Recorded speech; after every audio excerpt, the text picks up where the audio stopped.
Ladies and gentlemen, we are just about to go live.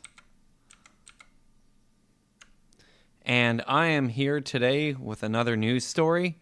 Chad Hogan Live coming at you, and I hope you're having a great post-Easter week as we get back into the shuffle. This one comes from the publicrecord.ca, as written by Joey Coleman. There is a petition going around, and the Public Record is the only one reporting on this right now. But the petition is to allow safe consumption sites at Hamilton Public Libraries. Safe consumption is a touchy subject for many. I am personally an advocate for safe consumption sites. However, not at the library.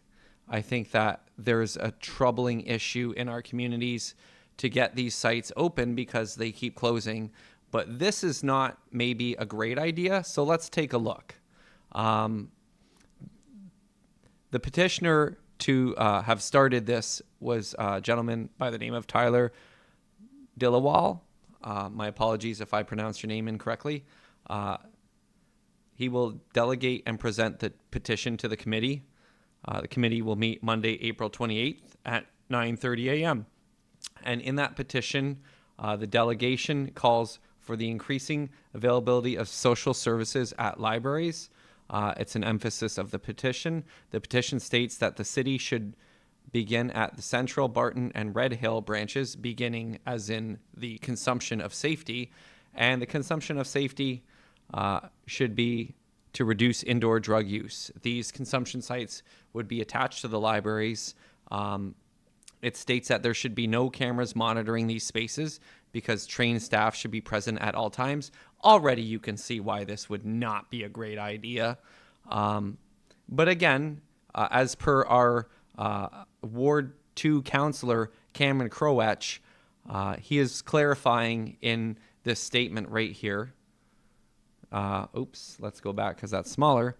Mr. Crowetch, to their credit, is actually not advocating for this per se, at least publicly.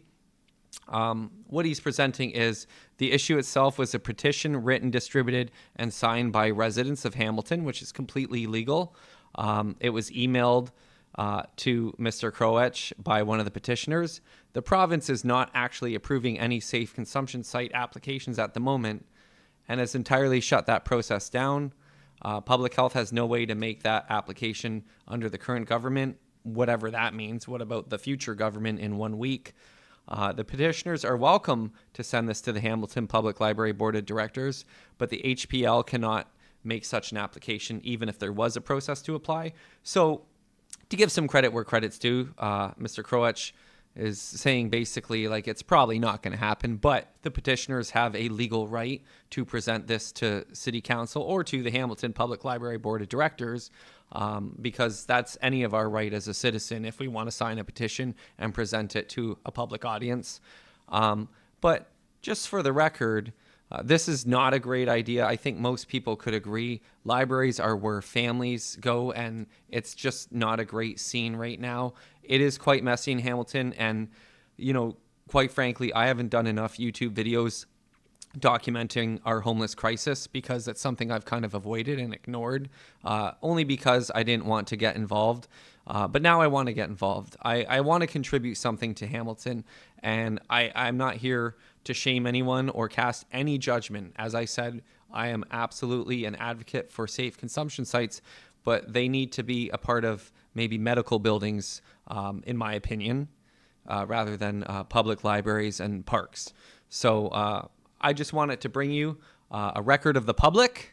I'm citing the publicrecord.ca as well as hamilton.ca/city council. This is Mr. Crowetch, who goes by he and him, as well as his staff. So it's not important right now other than maybe something to think about, because if this were to get to a higher audience, it could be potentially possible in the future that you could literally go to the library and get freaking baked out of your mind, man. Thanks for watching Chad Hogan Live, and this is a record of the public. Whoa.